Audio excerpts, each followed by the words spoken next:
The 8th episode of Food Systems Fridays, organized by the Sustainable Food Systems faculty at Prescott College. You see in front of you our panelists, whom we'll introduce in just one moment.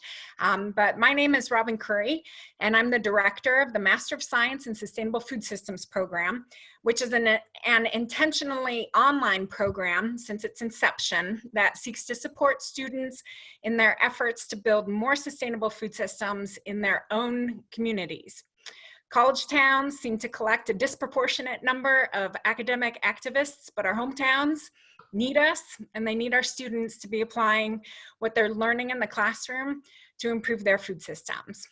Also, teachers, I know school's still in session, so please, we invite you to please incorporate this webinar series into your classroom instruction as you find it useful. We started this webinar series because we know that there are families all over the country encountering situations where they cannot find the kinds of foods they are used to in the amounts that they are used to. The spotlight is on the food system, and especially food supply chains, and clearly many of our existing food systems are not equitably ensuring food for all, even in the best of times. For those of you who are less familiar, a food system encompasses all of the stages of keeping us nourished. It's the growing, the harvesting, the packing, the processing, transforming, marketing, consuming, and disposing of food, which is, hopefully we're not doing too much of the disposing of food, but if we are, then let's hope that it's getting composted. So we are avid advocates for sustainable diets, and those are diets with low environmental impacts, most often with local supply chains that can play an important role in ensuring food and nutrition security. As a faculty, we're thinking about the increased vulnerability to food insecurity that has happened as a result of isolation measures associated with COVID-19. This shows us more now than ever that we have important work to do to ensure safe, resilient food systems. We wanted to focus on how do we get this right. The Food Systems Friday series for the near future is focusing on policy, practices, and the people like our panelists who've joined us today, who can show us and help us learn about models of sustainable food systems and communities. Those of you who've joined us regularly for Food Systems Fridays know that this has been a weekly webinar. We're switching to every other week, so we look forward to having you join us again on it's the 22nd of May, and we're going to be joined by Dr. Barbara Gemmell-Herron, and our topic is True Cost Accounting in Post-COVID Food Policy. Dr. Barbara Gemmell-Herron has worked with the Food and Agricultural Organization of the United Nations for a number of years on developing their agroecology approach, and also most recently their mainstreaming of biodiversity in agriculture approach. So we're thrilled to have you in another couple weeks, and thank you for joining us. So many of you are Zoom pros, but for others, this might be the first time that you've participated in this kind of online platform, although that's becoming fewer and fewer each week. I just want to talk through a couple pieces that are unique to the Zoom webinar format. So first things first, though, this is being recorded. And it's being recorded with an eye towards accessibility. Not everybody can make it right during this time. We make the webinar available for free via our website. And so please understand that your participation in chat constitutes a consent for us to share whatever it is that you're sharing in that chat function. So we distribute the chat along with the recording to those who participate in. We also want to make sure that you understand a couple other nuances here. So one nuance is that you may notice that you have no voice. And so, of course, you have a voice in food systems.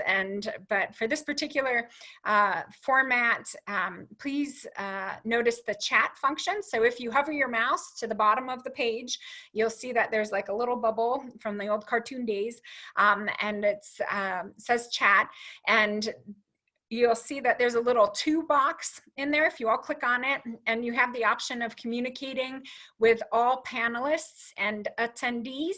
So I would encourage you to just go ahead and click on that, and that'll make sure that all the folks who are on the panel, as well as our peers who've joined us, see your questions. I would invite all of you to please introduce yourselves to the panelists. They're of course reading along in the chat as the presentation is going, and so it's helpful always to know your audience, and please feel free to put questions in there as the webinar is happening. So I will keep track of those questions that are in chat, and I will make sure that they get directed to the panelists at the end of our webinar. You'll see that there's another function. If you hover your mouse at the bottom, it's Q&A. And so if you go ahead and click on the Q&A, this is where you can also pose your questions. It's just a little easier for us and the panelists to see the questions when they're in that separate Q&A area. But either works, either in chat or Q&A. So I will find it. So please feel free to share your contact information if you'd like, because hopefully what's happening is that we're learning a little bit more about one another and what we do, and we'd like to be able to have this be a little bit of a community building space also. So, so I think that takes care of the details of the Zoom, and I'd encourage all of you to share resources. If you know answers to questions, please dive in. We just happened to invite our fabulous panelists today, and probably if you know quite a bit about compost, we just don't know you yet, and so we're interested in meeting you, and so please feel free to address the questions yourself. Now I'd like to introduce you to my colleague, Eleanor Tyson. She's the co-director of the core curriculum at Prescott College here in Arizona, and teaches courses in food justice, agroecology, and food preservation. Eleanor has expertise in ethnoecology, seed conservation, and food system education. So I'm handing over the mic to you. Thank you, Robin, and good afternoon, everyone. I just wanted to introduce the episode a little bit and talk about some interesting framing for this conversation we'll be having today. So like the victory gardens for World War I and II, which were planted to boost morale, express patriotism, and safeguard against food shortages on the home front and ease the burden on the commercial farmers, during this time of the COVID-19 crisis, Americans are gardening. Let's look at some evidence. According to Reuters, gardening is blooming around the world. And in March, the Burpee and Company sold more seeds than at any time in its 144-year history. Johnny Selected Seeds in Maine saw a 270% jump in orders the week of March 16th, after the U.S. declared a national emergency over the coronavirus. Stoke Seeds in Canada, which ships to the U.S. and Canada, received 1,000 online orders during the weekend of March 21st, 4 times more than normal. Many seed companies had so many orders in March that they delayed accepting more seed orders from home gardeners until the end of April so they could catch up and fill the backlog. We've had several great Food System Friday sessions that you can click and listen to as recordings on gardening, and it does boost morale to smell that good old earth smell of soil or compost and put your hands in the dirt. However, today, in honor of International Compost Awareness Week, we are looking at the food systems from the other end. What happens after all that growing, transporting, selling, and eating and cooking of food? Today, our panelists will focus on how to manage food and garden waste by composting. The EPA estimated in 2017 that 27 million tons of compost were made. However, they also estimated that 78,850,000 tons of food and yard waste went to U.S. landfills, and 53.6% was food waste. so we can compost a lot more. And with our increased interest in gardening this year and time at home, we will have more kitchen garden and yard waste to compost. Composting closes the food cycle loop, keeps valuable material out of landfills, and produces black gold fertilizer for garden soils that builds soil resiliency by putting carbon back into the ground. So along with your victory garden, let's plan for a victory compost pile this year too. Today we have 3 panelists who will help us understand the importance and issues around composting in these times. And we hope to have some lively question and answering to continue after the panelists share. So our panelists are Grace Gershuny, who is on the board and faculty of the Institute for Social Ecology. She's also on the board of Vermont Healthy Soils Coalition. Today also on our panel, we have Wendy Sue Harper, who is our own associate faculty here at Prescott College in our MSFS program. Wendy Sue is also the Vermont Extension Master Composter Program educator, and she's also a Vermont Organic Farmers Organic Inspector. And then our final panelist is Natasha Duarte, who is director of the Composting Association of Vermont, and also the Vermont Extension Master Composter Program educator as well. She's chair of the Vermont Farm to Plate Network's Food Cycle Coalition. So these are quite an array of experts, all based in our lovely Vermont. We're going to start with Grace. She's going to start us off with information on making compost, good systems for gardeners, as well as innovative approaches to composting and cool versus hot composting. So I'm going to turn the screen over to Grace. You're muted. Okay, here we go. I am trying to share my screen. Share, here we go. So just a couple of other facts about me to thank you is that I was up until a couple of years ago on the faculty of the Green Mountain College MSFS program, and along with Wendy Sue have taught the theory and practice of sustainable agriculture class. And I also have taught at Prescott College through the Institute for Social Ecology. So I have connections all over the place through those endeavors. So this is my passion right now in the Vermont Healthy Soils Coalition. And just a couple of things about this group that is about more than composting for sure, but composting is of course an important way to build healthy soil. And I know that Wendy Sue will talk more about that. But in terms of how we have adapted to COVID-19, we really have also done a lot of moving information online as opposed to face-to-face meetings. And we had actually planned an 8-week soil series in person starting in March that now is all completely online, and it's really quite a ride to try to get the interaction going, but I think it's working out pretty well with some hiccups, and there are recordings of all of the soil series available on the Vermont Healthy Soils Coalition website, which I will put into the chat when I get a chance. So my slides, I was asked to talk about a whole list of things, how to make compost, good systems for gardeners, innovative approaches to composting, cool versus hot.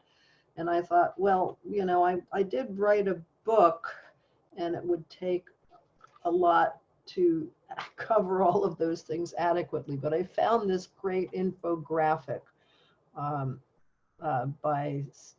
the gardensthatmatter.com that is a good indication of the complex decisions that you need to make when you think about what kind of a composting system, a home composting system.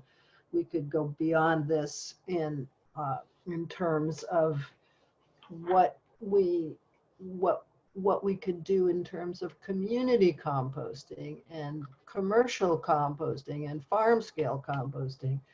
And all of those topics are important and have many intersecting ways of doing things. But in many cases, it really depends on what your purpose in composting is. If you're mostly concerned with reducing your food waste and don't have a garden otherwise or a use for the compost, that's one thing. If you're mostly interested in creating healthy soil and making as much compost as possible, as good high quality compost as possible, that's another consideration.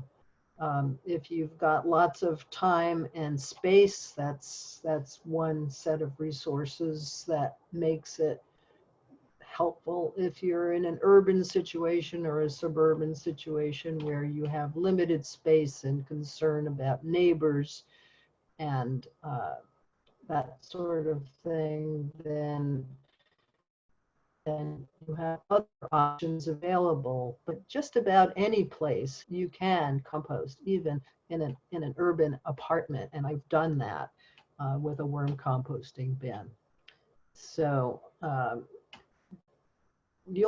I think you'll be able to get links to the slides or have the slides posted. If not, I will try to provide you with some help on that. So the basic requirements for composting are the same no matter what scale you're doing it on.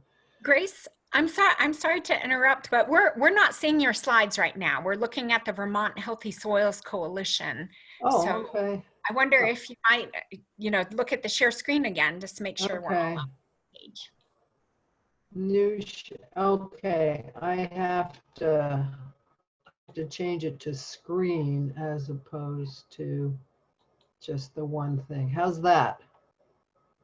Is it showing up now? I find, Grace, that it's easiest just to stop screen sharing and open up your screen to the one. Yeah, there you go. And now reshare. Okay. Oh, the joy of of COVID-related isolation measures and Zoom.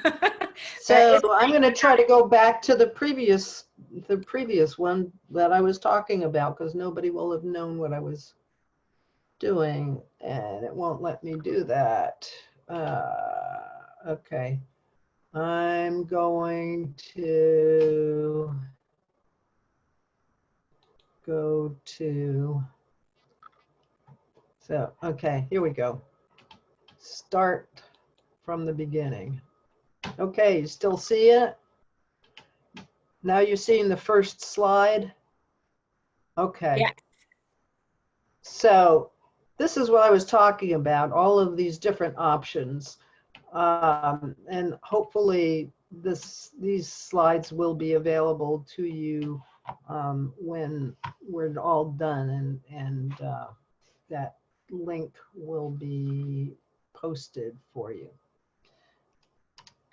So the basic requirements of any composting system are what are the essentials. You have to have the proper materials, and you want to have them in the correct ratio. People talk in terms of greens and browns just as shorthand, or for highly carbonaceous materials, which are the brown, and highly nitrogenous materials, which are the green. And there are lists of what's higher and which is lower. I have a few pictures of things that are one or the other, and some things are pretty balanced. So that's the way you have to balance your available materials. Often you want to use manure if you have it. I'm a great proponent of manure and compost. But if you don't have it, there's lots of plant materials that you can collect and food scraps that are rich in nitrogen. Nitrogen tends to be wetter and heavier, and the browns tend to be lighter and fluffier, and you need both the air and the water in the right percentages, the right proportions, so that it's neither too wet nor too dry. And of course you need to have the biological activity. And that's one of the benefits of manure, is that it's very rich in biological activity. And often people ask about things that can and cannot be composted.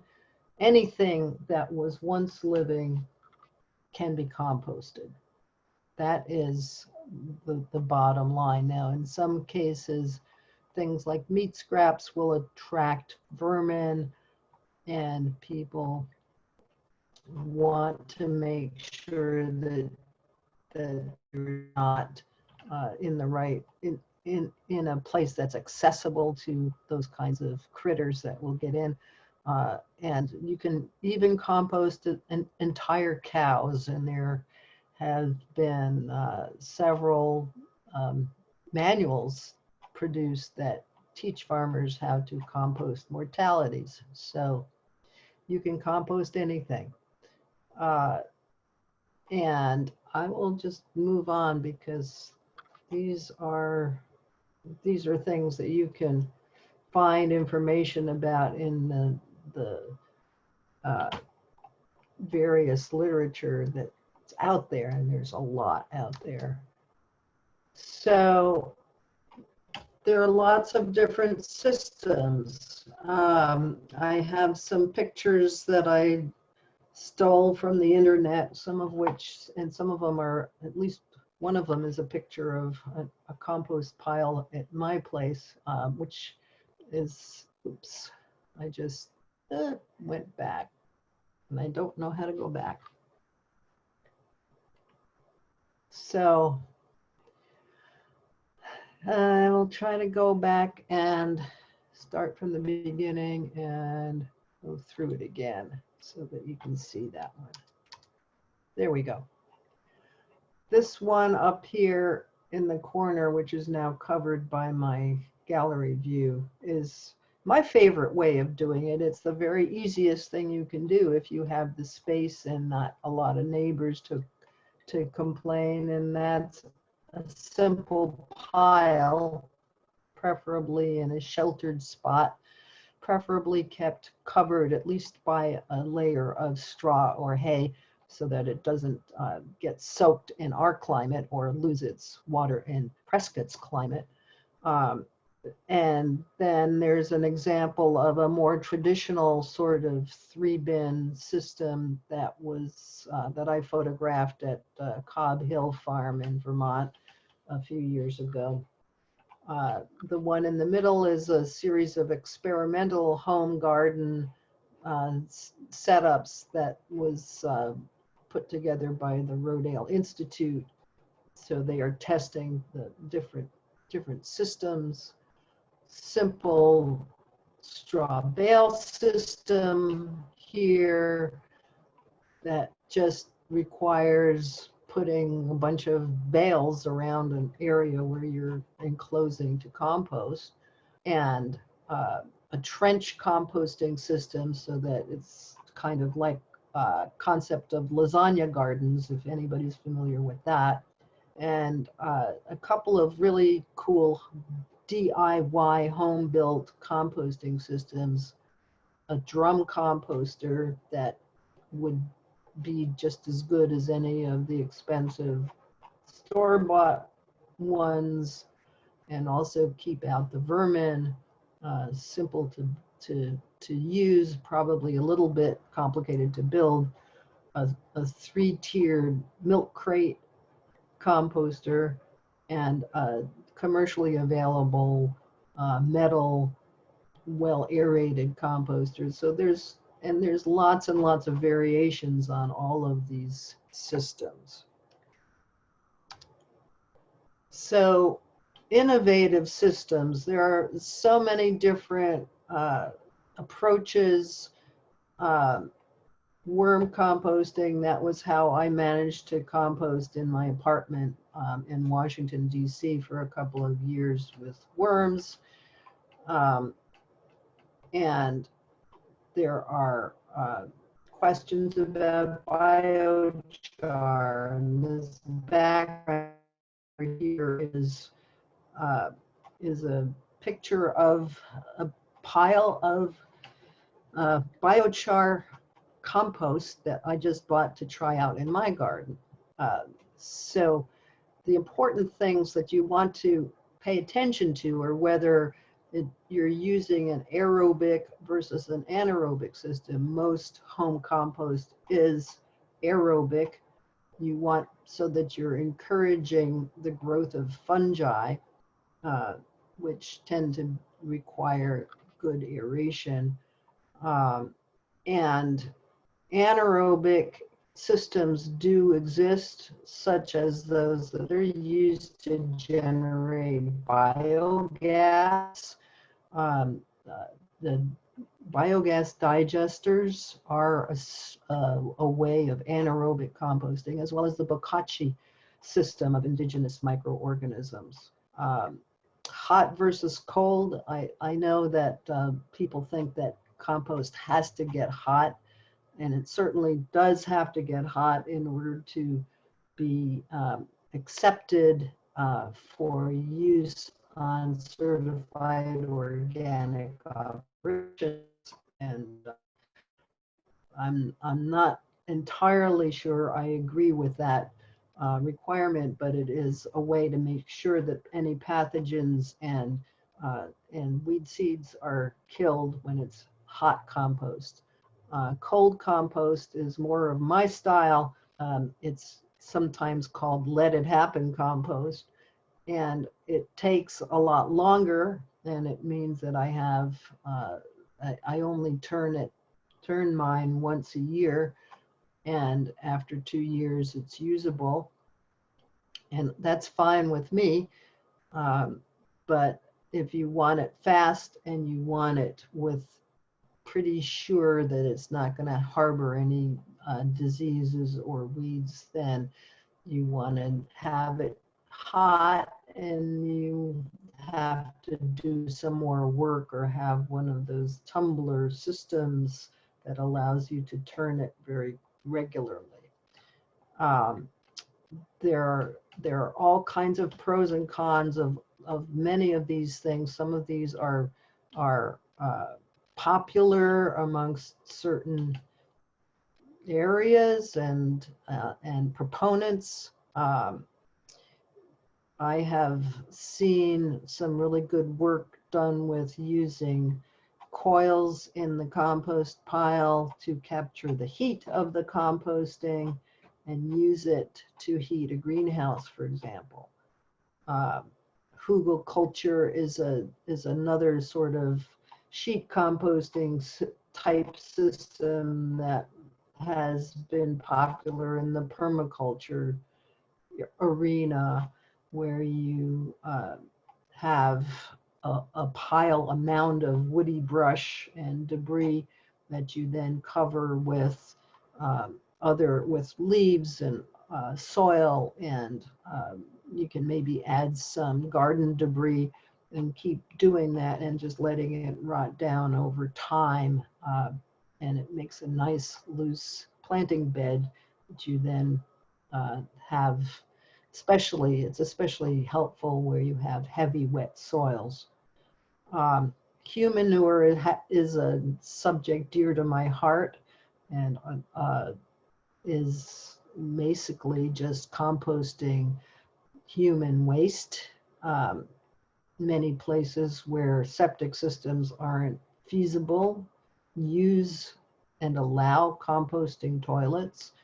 And there are many different designs, from the simple kind that's popularized by Jenkins in the Human Manure Handbook to the more sophisticated home-built ones and commercially available self-contained units that allow you to clean it out regularly and so forth. I don't know where I am in time at this point, but I won't try to go into the questions of inoculants and biodynamic preparations. If you're interested in those things, there are resources available. And finally, here's my list of publications that I would certainly, the Rodale Book of Composting is, this is the most recent version that was published in 2018 and updated, and a lot of this information is in there. The Soul of Soil is already getting old, but it's still a good resource for information about soil management and composting. Organic Revolutionary is not, doesn't have any how-to information in it, but that's my memoir, and you will find out why I say the things I do and do the things I do by reading that. So with that, I will stop my screen sharing and go back to Eleanor to give us the next up. Thank you, Grace. Very much appreciated. And there are definitely a few questions popping up in chat, and I wanted to let those questioners know that we will go back to your questions after we heard from each of our panelists. So we're taking note of that. So hold your piece for a moment. So now we're going to shift gears to our next panelist, Wendy Sue Harper. She's about to share her slides, and she will be talking about compost impacts on soil fertility, and on the plants, all the benefits.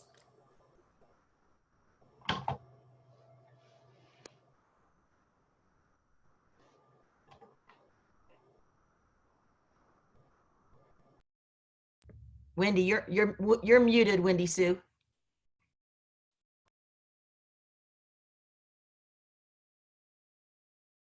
All right, sorry about that.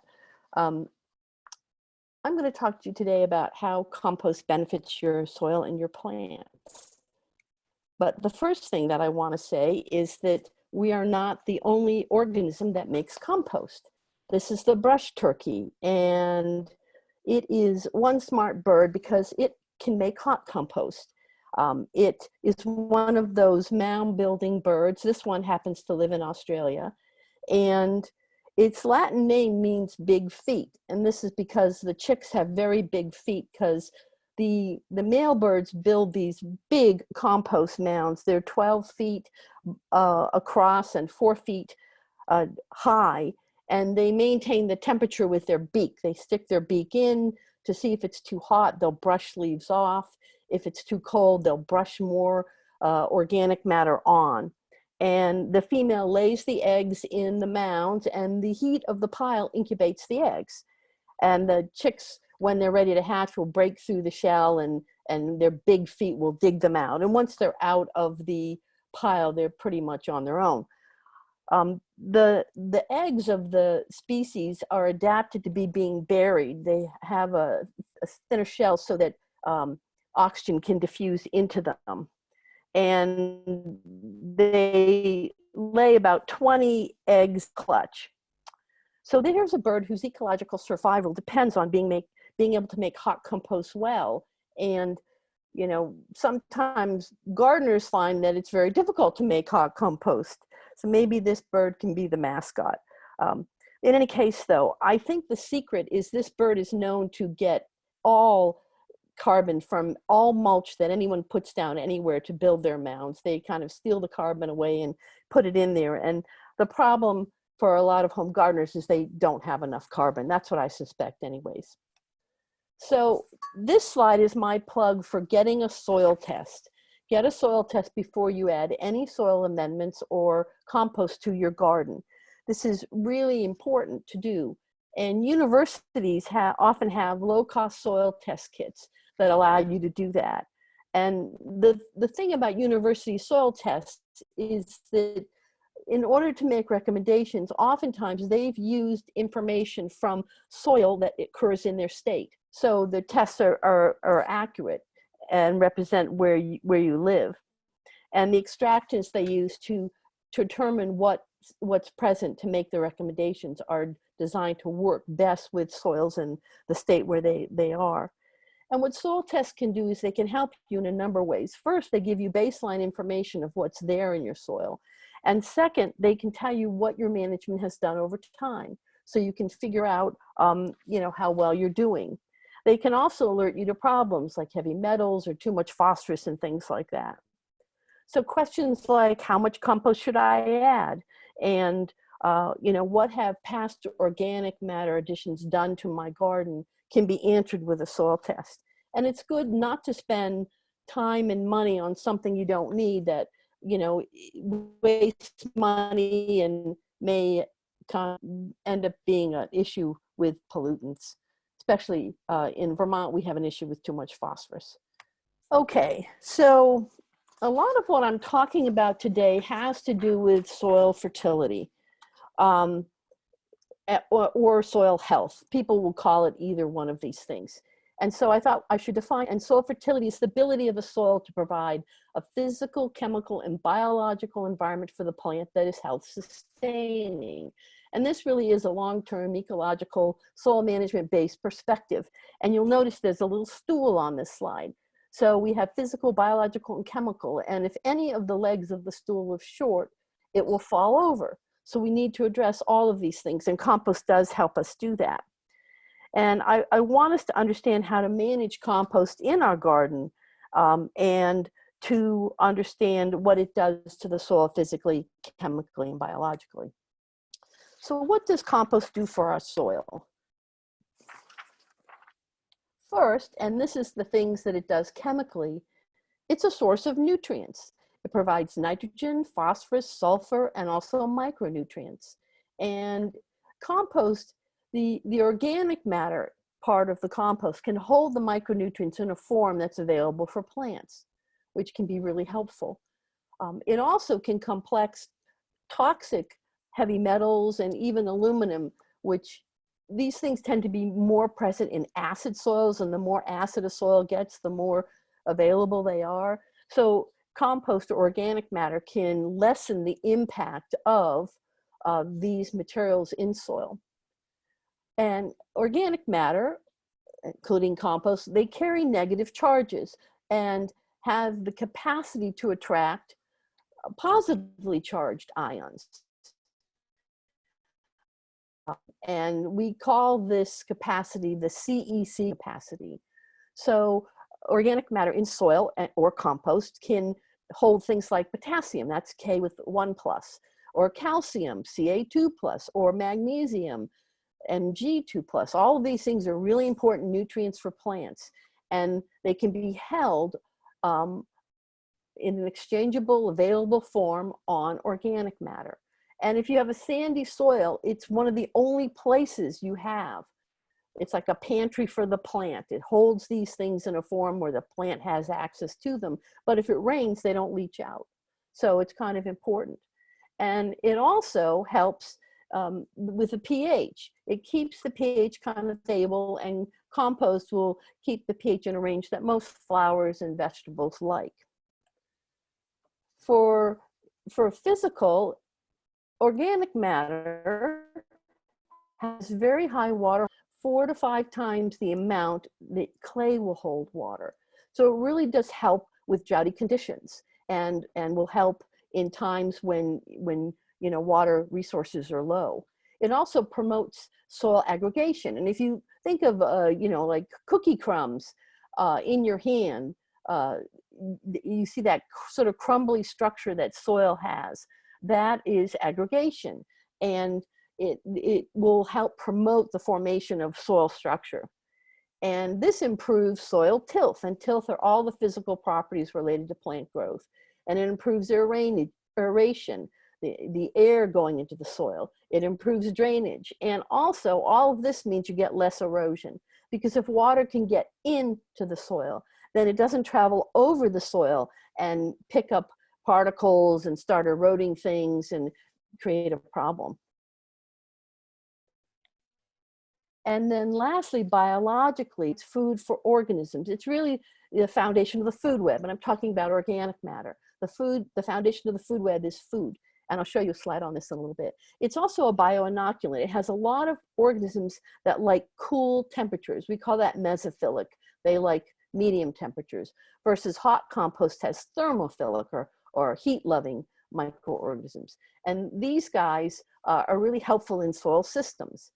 And lastly, active biology, or having that diverse biology, interacts with plants and helps to suppress diseases. And I'll show another slide on that too. So this is a great image. I like having some of these things as images that shows what you want and what you don't want. That cookie crumb, black, dark structure happens to be a soil that has high organic matter, is what we're looking for. That the roots can go through it easily, seeds come up through it easily, versus this low organic matter, eroded, dense surface material with the symbol that we don't want that on it. So that soil really needs some help. It needs to have some compost put into it. And here's an image of our food web, our soil food web, which is very similar to the compost food web. This one comes from the Natural Resource Conservation Service. And it shows, this is actually a very simplified food web, but it shows where the carbon comes from plants, and then it gets decomposed, and so you have waste, and then from waste you get microorganisms and bigger organisms. And what's good about a food web is it will show you who eats who. And we call that the trophic levels, or the feeding levels. So who's the first trophic level, the second, third, etc. The reason why this is simplified is on this food web have somewhere between 10 and 1,000 species that they represent. So it's much more complex and diverse than what it shows here, but it's really important. And my little blue circle down at the bottom left shows the foundation of the food web is food. That's where it all begins. So what does compost do for plants? So here, my remarks are going to be, other than creating a wonderful soil, high fertility, all those things we talk about with water holding capacity, cation exchange capacity, so other than that environment, this is one of the things that compost will do for plants. And this is about disease suppression. And this is really interesting stuff, and we haven't known about it all that long. It was discovered in the late 60s. Some rhododendron growers in Ohio put compost mixes. They were trying to find sustainable mixes that use less peat, and they found all their diseases changed, and they got professors at Ohio State University involved to look at this. And what we found is that compost can suppress diseases in plants. And that was back in the 60s. We now know that all organic matter additions actually help suppress diseases in the soil plant system. And the organisms involved, we call them antagonists because they antagonize the pathogens. And that includes some, you may recognize some of these microorganisms, those in the bacillus or enterobacter, trichoderma, streptomyces, pseudomonas, and there's much more. Trichoderma is a commercial preparation now called root shield that people will sometimes add to soil when they're having problem with some soil-borne diseases. And people might recognize streptomyces if they've ever had the antibiotic because streptomycin was discovered from soil organisms. A lot of our antibiotics actually come from soil organisms, and they use the antibiotics to protect themselves in soil and stake their claim to a certain part of the soil and that sort of thing. What we know about this disease suppression is that single strains are not as effective as mixtures. So the diversity, the biodiversity is really important.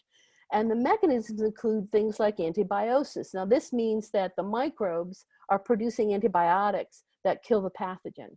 And sometimes plants will take these antibiotics up and use them in their defense systems. Another thing that these microbes do is called nutrient competition. And here, they're so good at outcompeting the pathogen for food, it puts it in a zombie-like state. It can't reproduce or grow, but it just sits there. And, you know, it makes it so it does not harm the plant.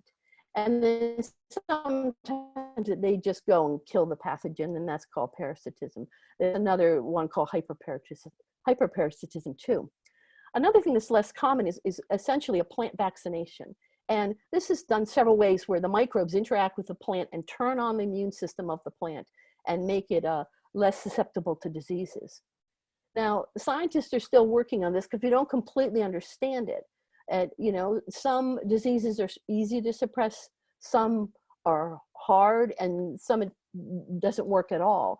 And we know it lasts about 6 months. So what this tells us is that we really need to be thinking about adding organic matter to our soil yearly to get this benefit of disease suppression.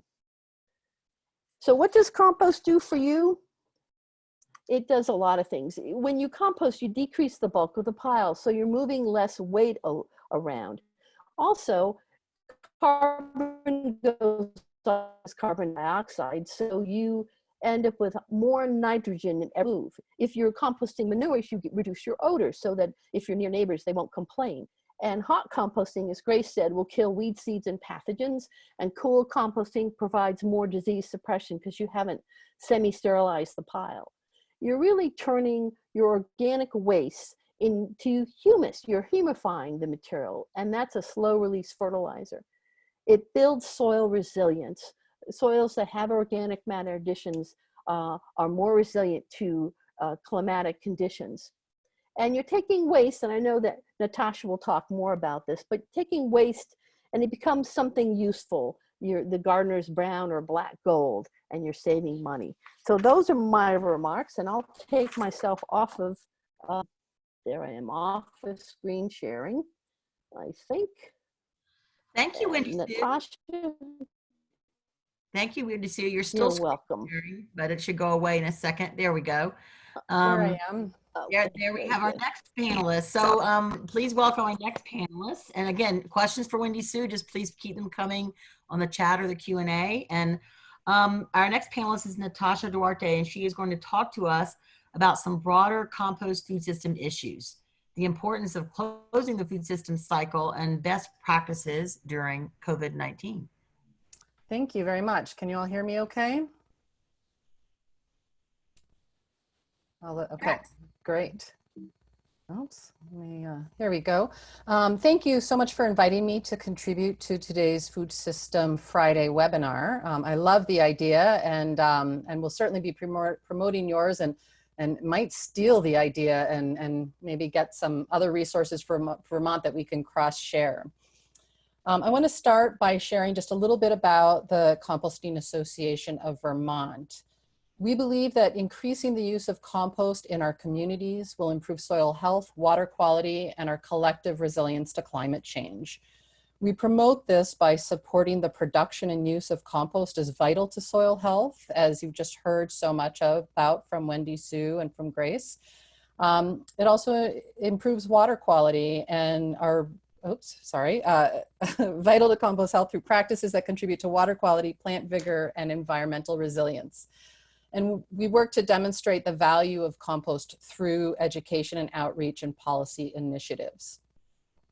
We're a small nonprofit member organization based in Heinsberg, Vermont. And our members are primarily the Vermont solid waste management entities, policymakers, practitioners, educators, and concerned citizens. Before the epidemic and related stay home, stay safe order, I worked mostly from home, from my home office, unless I was at meetings or doing trainings. So in many ways, my work hasn't really changed significantly, except of course, all of my meetings and trainings are now virtual. Overall, I would actually say that my workload has increased a little bit. The two new projects on this slide in black include working with the U.S. Composting Council and the Institute for Local Self-Reliance on a series of webinars focused on safe organics management during the time of COVID-19. And I've also worked with one of my board members, Athena Lee Bradley, to develop specific guidance for safe composting, both at the community scale and backyard. The other project is a statewide Victory Garden campaign that promotes soil health as part of the increased interest in Victory Gardens. I'm going to talk a little bit about that initiative later on, and I have been seeing in the chat some questions about using the word Victory Gardens, and I'll address those when I get to that slide as well. I was asked to talk today a little bit about Vermont's universal recycling law, sort of the so what of what we're all working to do here, as well as the importance of closing the food loop. And then I'm going to end with some guidance around composting during the pandemic that we're all experiencing together. So Vermont's universal recycling law, or Act 148, in addition to keeping recyclable materials like glass, metal, and plastics out of the landfill, it very specifically targets food scraps as well as carbon materials, so like leaf and yard debris. The goals of this law were to decrease waste disposal and increase recycling and composting, protect the environment, conserve natural resources, and reduce greenhouse gas emissions, provide consistent and convenient recycling and composting services statewide, and to incentivize investment in recycling and food donation and organics diversion to build businesses and jobs to strengthen Vermont's economy. A key component of the organics portion of the law is the recovery hierarchy, which is shown here on this slide. It's a slightly modified version of the EPA organics hierarchy. At the top of the hierarchy are the higher value actions, and I'm guessing that most of you are somewhat familiar with this hierarchy concept. The organics ban from the landfill has been rolled out in stages, starting with the largest generators in 2014 and working our way all the way to residential organics diversion that will go into effect in July of this year. A lot of my work has been focused around supporting implementation of the organics component because unlike many of the other recyclable materials that are included in this law, organics diversion is really the one thing that can be super effectively managed at a local level. This goes as well with some papers. I would include that. I know papers are sort of thought of as part of and cardboard, maybe part of the blue bin recyclables, but those are also organic materials, and those can really all be effectively managed at a local level. Some of the benefits of the hierarchy are here. I just want to touch on a couple of them. In terms of the reduced disposal needs and costs, it's worth noting that the law passed in 2012 unanimously, in part because we were running out of space in our landfill, and our legislature understood and recognized that diverting materials from the landfill would be a less expensive option than building a new landfill. But happily, there are all these other very tangible social, environmental, and economic benefits as well. So those were also drivers. The environmental benefits come from reduced greenhouse gas emissions, not only from keeping organics out of the landfill where they produce methane in the anaerobic conditions of landfills, but also from reduced trucking due to a more local management structure. And using the resulting compost increases soil health and improve water quality, as we've already been talking about. In conjunction with the environmental benefits, studies show that diversion and making compost alone employs 2 times more workers than if that material were landfilled, and 4 times more than if it were incinerated. And then using the compost and green infrastructure creates even more jobs. So there's really this economic base that can support local economies as well. In Vermont, we've seen a lot of these benefits play out already. Businesses as well as residents have really gotten on board, not 100%. We're working there through continued outreach and education. But we have seen the number of people engaged in organics diversion to some scale, whether it be backyard or diverting into a commercial composting facility, increase. interestingly and unexpected by a lot of people in the state, the number of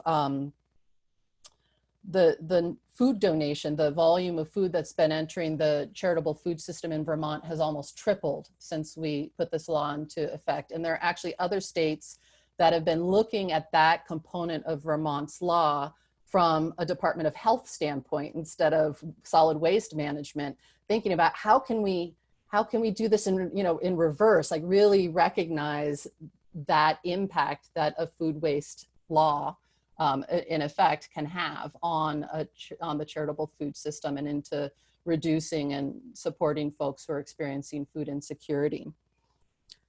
In terms of businesses, the number of food scrap haulers has nearly doubled since the law went into effect. Compost facilities in Vermont are hiring new employees, and an organic matter requirement has been written into our stormwater management permitting process, which is also then driving the demand for more education around developing green infrastructure. So a lot of things are coming from the law that we have in Vermont. While we've been talking about the components of the food system cycle, it shows up as it shows up in that hierarchy that I put on the screen initially. I like to share this graphic that was developed by BioCycle because it reframes the hierarchy as a system and actually shows that it's a system. Really, essentially everything in the food system can be consumed or recycled through composting or anaerobic digestion to grow more food. And this includes the manure from livestock fed with those food scraps. So that's this whole cycle. Just a note of caution that I always look at, it's while I understand the need to perhaps create some simplified graphics, it is tricky, and it's worth noting on this that there are definitely some circles in this food cycle that skip other circles and just loop right in. So really we should have a whole bunch of different arrows perhaps within this graphic. It also brings up the question of scale, and there's a lot of exciting work happening around the US and globally, creating and supporting more localized food systems. Closing that loop really pushes us to consider how we think about and use and manage our resources. For me personally, closing the food system loop is at the heart of that waste to resource movement, which I've been thinking about and working with communities on for the last 15 years or so. I think in many ways this means that we collectively need to consider changes to our behaviors and how we manage the resources that we do have.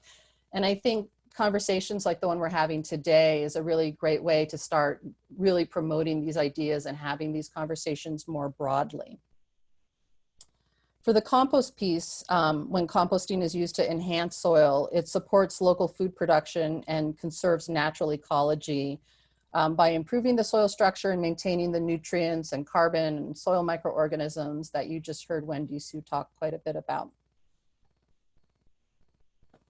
I want to connect this to the Victory Garden movement. Part of why I really like we've started a new project, Victory Gardens for Community Resiliency.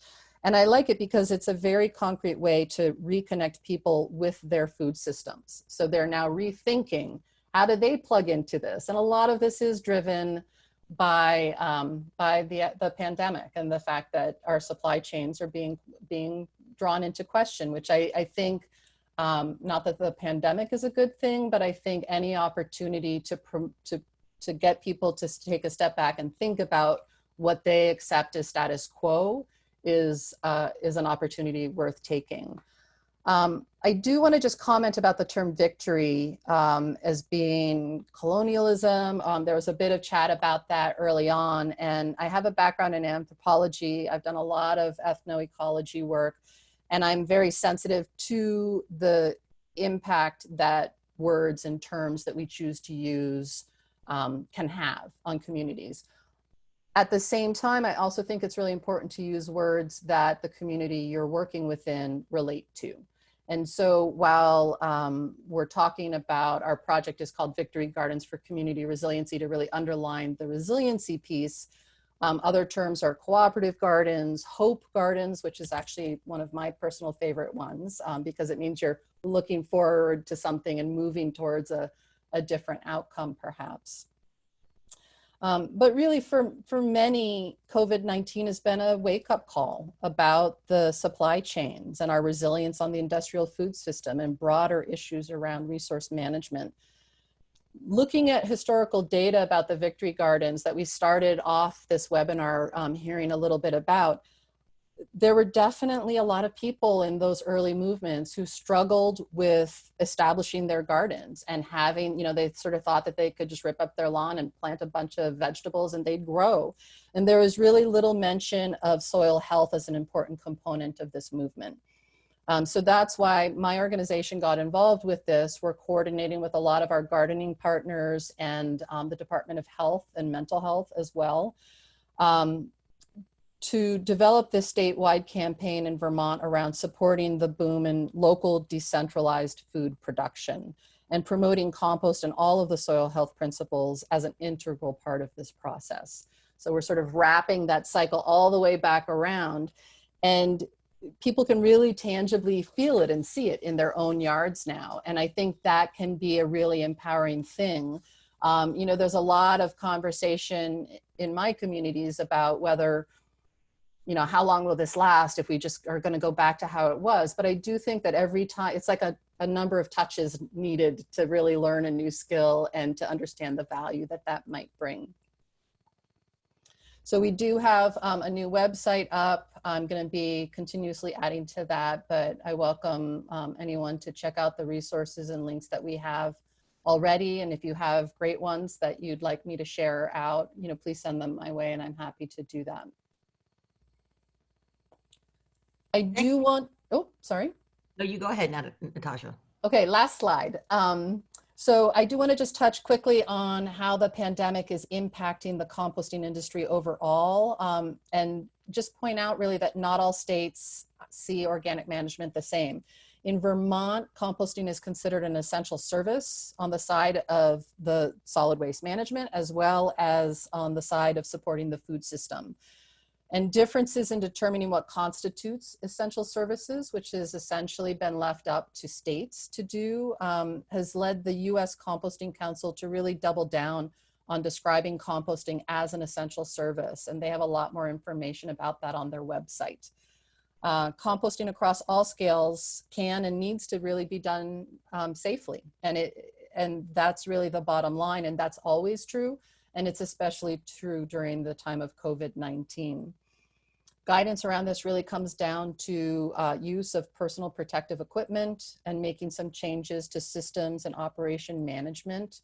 And I think that, and that's true at all scales. So we've provided guidance for the commercial community as well as backyard scales. And I think that's enough to leave there. I'm happy to answer any questions if people have specific queries about changes in management and the operations and sales to make it safer. But I do want to point out that hot composting has been shown to kill other strains of the coronavirus in as little as 1 minute.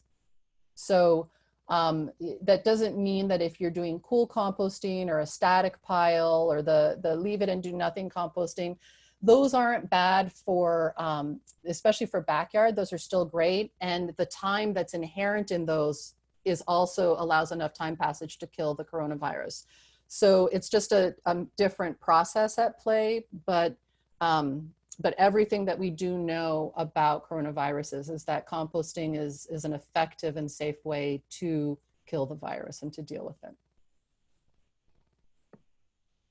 Thank you, Natasha. Sorry to interrupt you, but that's okay.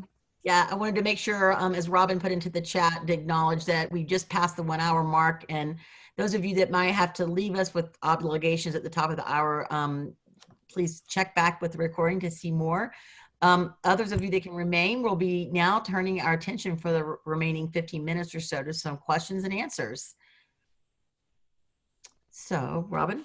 Yeah, so I'm trying to figure out what the best ordering here is going to be. So first I want to bring everybody's attention to the Q&A box because there were lots of great questions, and some of the questions, for example, Grace was addressing in real time in the chat, and I just moved her comments over there. So I would encourage you to go ahead and take a peek at the answered ones, and then we'll start maybe with the open ones. I think because we were just talking about, safety and concerns about the compost, maybe the most logical transition is to this question.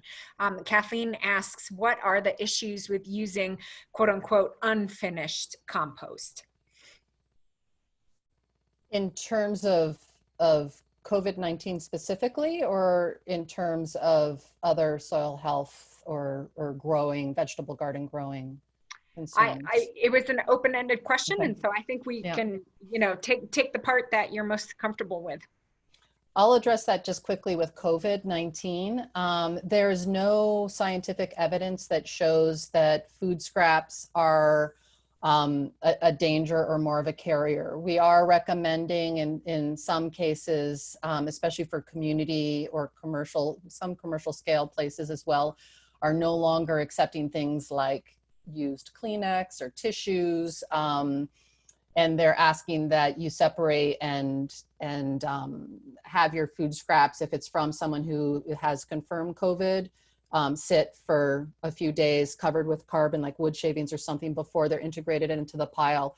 Backyard, there's not a problem that we know of with that. It's more about like if you're sick and you're handling the plastic bucket or the equipment and tools, and making sure that you're washing and sanitizing those in between. And so it's really the plastic and the metals that the virus lives on longer than it seems with other strains of the coronavirus than with food scraps themselves. And so inherently, I wouldn't see an issue with it, especially if they're at least partly composted. Yeah, and Grace, I see that you had addressed, part of the question there in the written version. Yeah. So perhaps I could just get you to summarize that briefly. Yeah. Kathleen clarified that she wasn't referring to manures. So yeah. Okay, well, if you're just referring to food scraps and vegetation, the only problem with it is that it's not going to be as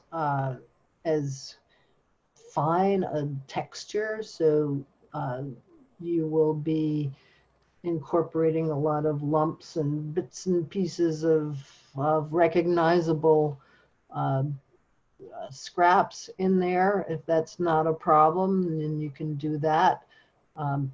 And sometimes there may be issues with it not being as high quality as you could have gotten if you would let it finish. But otherwise, you want to make sure that it's not going to interfere with your seed germination. For example, if you're using fine seeds and you're adding in a bunch of coarse junk, then it could be a problem. I would also add that if you're going to incorporate it, make sure you incorporate it deep enough so that critters don't get attracted to it and want to dig it back up. Right. Good Yeah, there's point. universal head nodding on that one. Can you tell who's tried this? All right, so here's a related question. What can you expect from a garden layered with incompletely composted kitchen scraps? So I think, is there anything we'd like to add to that, or do we feel like we've covered that with the unfinished compost?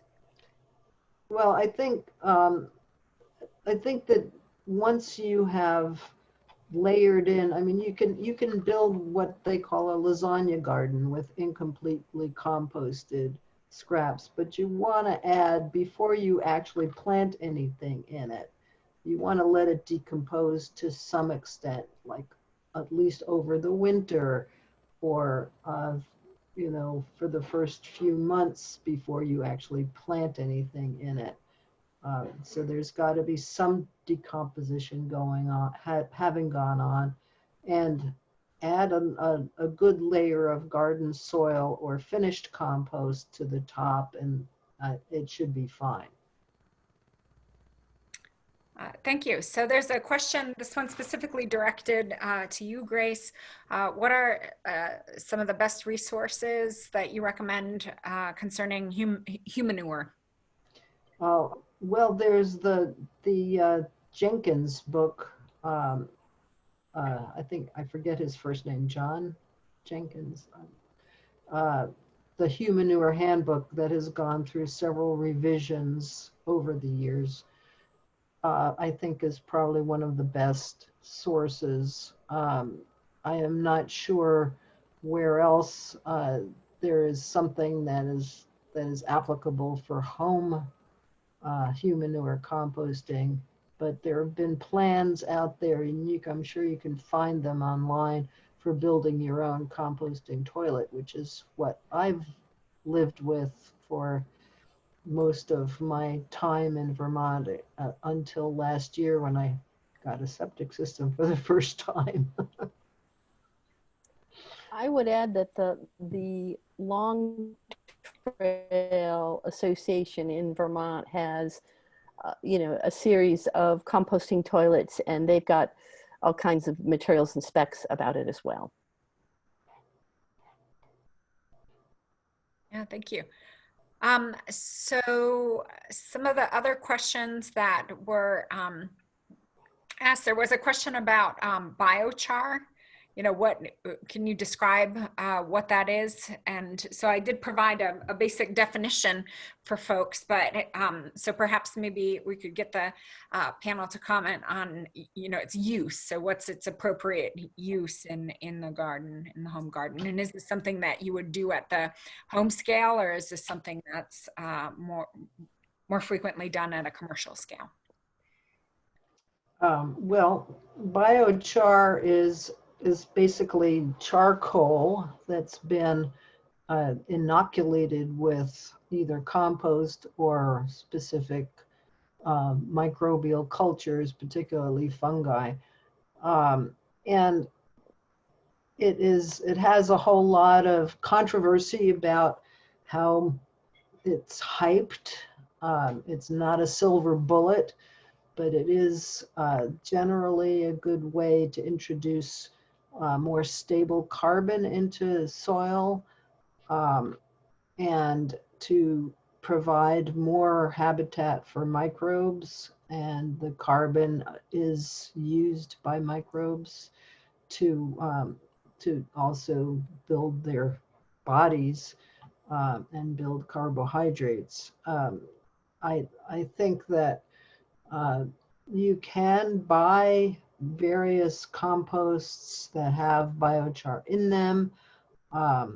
And you can also buy biochar, and there are people who are doing biochar production. It matters how the process is done. It matters what the feedstock is. There's a lot of controversy about how valuable it is. I recommend experimenting with it, which is what I'm planning to do this year with the pile that I bought from a neighbor who makes the compost and makes the biochar on farm. Thank you. I would add that Please go the ahead, interest in biochar really came about because of the terra preta soils in the Amazon basin. These are soils that people made there that have high amounts of carbon in them from ash. And, you know, I think that's really where the interest came for some of this stuff. And then in Vermont, a lot of the commercial growers are using biochar in compost to decrease the amount of persistent herbicides, because they will tie it up so that you don't get problems from it. And those can come in from food waste and materials where the herbicides have been used on. Mm-hmm. No, thank you. And for the last question, I feel like we did a good job of addressing a lot of the questions in written format. So I'm going to take a little bit of director's privilege for this last question, and and direct this question to Natasha, just to help provide a little bit of perspective about how many states actually do have policies and legislation in place that are supportive of composting systems, statewide composting systems. And then also if you might be able to comment on, kind of how many of those were disrupted. Clearly, the state of New York stopped collecting compost, and if you could help us understand kind of what that scale was. Sure, I'll do my best. So as far as I know, Vermont is so there are other bans especially in New England states that are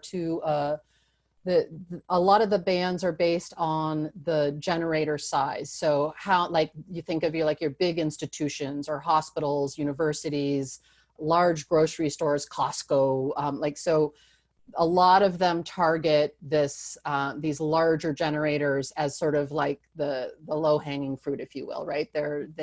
You can get a lot of bang for your buck by regulating those. Vermont, I believe, was really the first state that had a statewide ban. There are definitely other municipalities that do it, and some of those municipalities, in all fairness, are larger than the state of Vermont. So there is that. But it's sort of this patchwork across the country for sure in terms of how it's being regulated and managed. And Vermont is really one of I think the only one, except with some municipalities, that is going down all the way to the residential level. I get asked a lot, are there going to be like the compost police or food scrap police? No. But what we've seen is, with it being law, there are definitely the early adopters, and then there are more people coming on board, and we're still working at it. In terms of the residential piece, the state is thinking of, if we got 60% of our residents diverting organics, that would be a huge win. And we'll just, as the behavior normalizes, we'll move up from there. So many schools, probably the majority of the schools in Vermont, especially in middle schools, K through 12 or K through 8, have composting programs now. And it's actually integrated into the curriculum. So the kids are, taking the temperature, doing the volumes, doing reports on it, going home and saying, hey, why don't we compost? So we recognize that it's a process, right? Behavior change rarely changes like that. It's been really interesting in terms of the differences in state reaction to the COVID crisis. And this sort of, and there was a lot of pushback by commercial haulers in some parts of the country who were sort of, I'm trying to be diplomatic. It was an opportunity to draw into question how safely organics can be diverted in terms of having their haulers and workers come into contact with that organic matter or with the food scraps. And that is part of why I worked very closely with the U.S. Composting Council and the Institute for Local Self-Reliance to react as quickly as we could. And we came up with a 5-week series of weekly webinars addressing a lot of these issues and the safety concerns, and that it can be done safely. Some places shut down altogether. Some states just were like, pause, we're not moving this forward. In Vermont, there is a bill being considered in this session, and I thought it had sort of, they took testimony and then put it down, but I believe it's going to be taken up in our Natural Resources Committee again this coming week, about potentially postponing the residential ban date to mid-January from July of this year. And then also wanting to give a little bit more leeway to our solid waste folks in terms of determining if they can safely do it. And a lot of that is tied up in, if we don't have the manpower, if certain employees are sick, and this was true for a lot of states, we don't have enough workforce to go out and have one person per truck, et cetera. But things are, and then in other states, we had a stop on farmers markets here in Vermont for a while, but some other states let those keep going with social distancing practices in place and with organics collection at those farmers markets, whereas we stopped them altogether. And so I think it's just really, it's a result of not having a national response to the pandemic that we've come across a whole spectrum of reactions and responses. Yeah, I don't know if I answered everything you asked. You had asked a couple and different then things, some. but okay. I think for all of us, Yeah. I have some things now to kind of track down and pull into my courses for next time, because I think that many people don't realize how complicated it all is. You know, you think in terms of, you know, even sometimes, you know, so in terms of where the leverage points are for expanding composting, which ultimately, you know, has a benefit with, you know, the appropriate use of composting to our soils, which is what we want to have happen. You know, the ideas about where the leverage points, it's hard to figure that out sometimes. And, you know, your answer helps people understand why it's hard. It's because there is no national, you know, platform. And then, you know, different states are approaching it differently. It's happening at the municipality level, it's happening at the state level, it's happening at the household level, and, you know, everywhere in between. Yeah. And so, you know, essentially maybe the takeaway point here is, you know, let's do it. Let's all be doing it. You know, there was the clear messaging there, you know, in terms of safety, in terms of benefit to the soil, you know, in terms of diversion of waste to landfill, you know, let's do it. And there's no one right way to do it in terms of where the policy pressure points are, but we need to start having the conversations at all levels so that we can expand. Yeah, I would be remiss if I don't just quickly add that there are differences for sure between urban and rural solutions. And that's one of the things that our state has struggled with in terms of having, even though we're generally a rural state, we definitely have higher density populations in some of our cities or towns. And those solutions for organics diversion look very different than in the Northeast Kingdom or in some of our other rural communities and places. And so I'm a really strong advocate of a whole suite of solutions for organics diversion, and that I really don't think it can be done without that. And the other piece we didn't get into, but I encourage everybody to look at more, is on-farm composting. And that is a whole pickle in terms of regulation and policy around that. And then you get into Agency of Natural Resources and solid waste stuff and Agency of Agriculture. And that's, you know, not always eye to eye, but I do think that especially for rural America, for rural communities, on-farm composting has to be part of the conversation. Yeah, I'll second that. Of course, I've helped a little bit with the on-farm composting task force here that Natasha has helped put together, and was also on the board of the Highfield Center for Composting, which was a bit too far ahead of its time and was trying to make all of these, make the state ready for the diversion of food scraps from landfills with on-farm composting and food scrap collection systems, and there was just not enough support for it, among other reasons. So the timing of getting the pieces lined up and getting public policy, getting education, getting, you know, crisis management in line is really a huge, huge task, even in a small state like Vermont. I would add that Cornell has a really great composting website that has spreadsheets you can download, you can design recipes and materials, and they also produce the on-farm composting handbook, which is very helpful for larger composting operations. Excellent. Well, thank you. Thank you, everybody, for joining us today. I want to just share with you some of the, you know, compliments from the team. You know, yeah, thank you for this. You know, this has been one of the most helpful and applicable webinars. So that's coming from one of I'll be frank, one of my sustainable food systems students. So I'm excited that we found a topic that resonated. You know, thanks so much for this great webinar. And oh, here's awesome, as someone else pointed out, that women are the experts. So other folks saying that they're gonna watch the video and pass it on. So thank you so much for taking your time today. I know this is kind of an extra busy time.